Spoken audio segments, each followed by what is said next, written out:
We want to take you back 48 hours. New York Attorney General Eric Schneiderman was a big deal then, a widely respected government official. He was a feminist icon. He was regarded by many as a potential Democratic presidential nominee. There's not a progressive cause that Eric Schneiderman didn't embrace wholeheartedly and then attempt to impose by force on the people of New York State. Schneiderman was an all-purpose left-wing activist. He was especially an aggressive advocate for the Me Too movement. Watch. The challenges facing these survivors are part of a larger system of discrimination and really a manifestation of a culture of male supremacy. In recent months, we've begun a long overdue reckoning with our culture of violence and silence. We must reimagine a world where predators are exposed and held to account, and survivors are supported and empowered at every level. It really was a culture of male supremacy, said Eric Schneiderman, and liberals nodded in their bovine way. They loved all of this passionately, without reservation. They couldn't get enough of Eric Schneiderman. Just 6 months ago, Samantha Bee, who was a TV show, compared Schneiderman to a superhero. Watch this. It's a bird. It's a plane. I'm Eric Schneiderman, and I'm the Attorney General of the state of New York. Are you going to lead us out of the darkness? The state attorneys general are going to be the first line of defense. Eric's Justice League has challenged Trump over the first travel ban, pesticides, student loans, the second travel ban, smog, methane, Obamacare subsidies, DACA, the third travel ban, trans rights, clean power plan, and birth control access. Whew. We're going to save ourselves together. You're going to save us. We're going to do it. But that requires a lot of people other than state attorneys general getting engaged. Please be my hero. Well, tonight, Samantha Bee's hero is disgraced and unemployed. Reporting by Ronan Farrow, released last night, suggests that in private, Schneiderman was exactly the kind of predator he claimed to be hunting. 4 different women accused Eric Schneiderman of hitting, slapping, and choking them. 2 said they later sought medical treatment for what he did.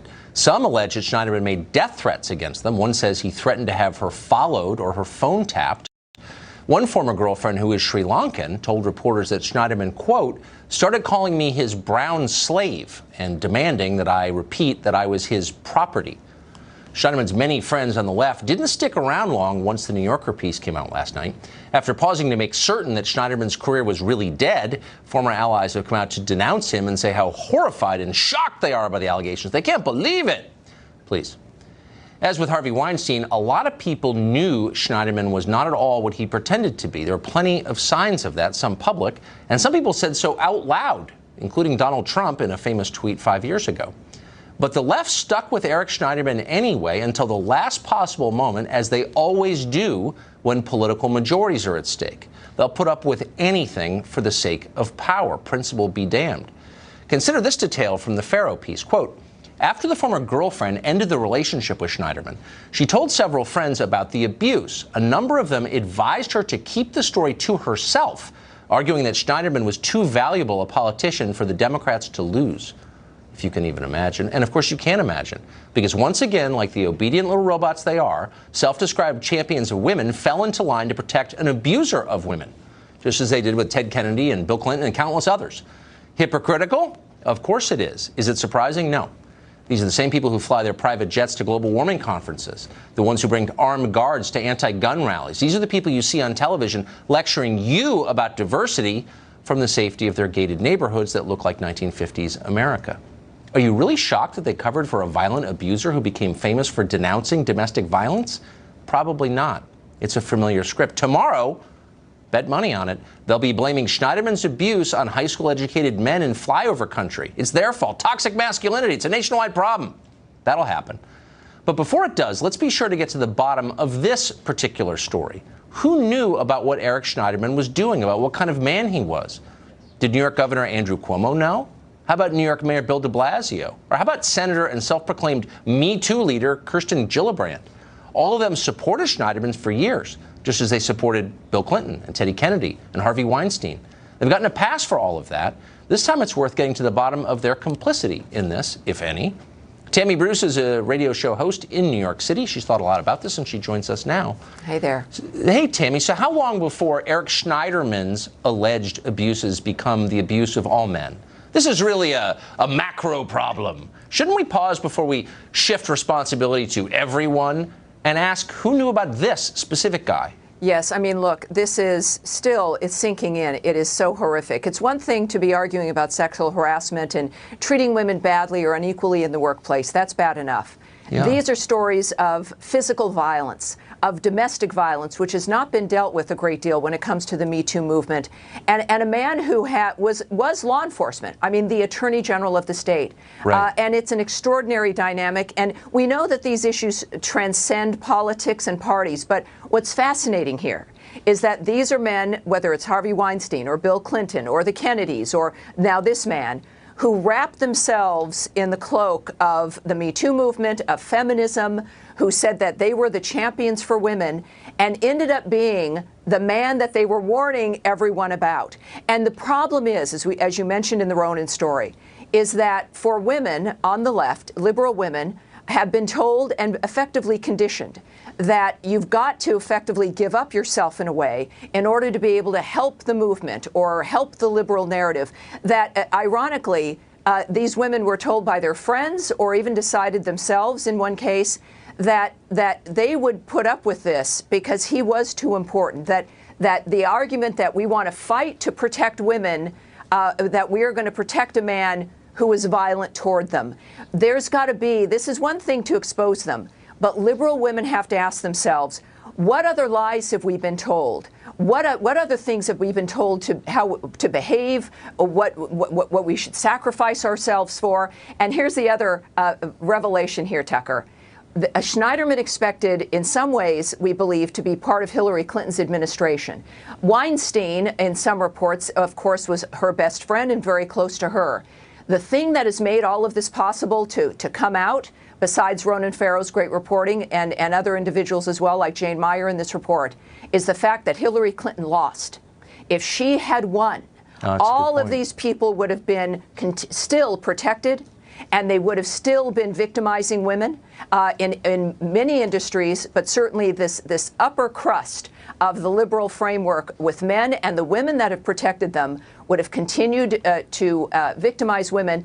And now we're at a point where it's about, really, I contend, in this framework, this largeness of it, is that it's about the liberal ideology, that the right has been so demonized that you've got to protect everyone in your realm because it's the right and conservatives who are supposed to be the deadly ones. I think that's it's your own victimizers there on the left. No enemies on the left. I've seen this all my life. But yeah. And you're absolutely right to say that there are creepy people on both sides. That's for sure. But there's one strain of this behavior that really is particular to the left, and that's the overweening hypocrisy. We're all hypocrites, I get it.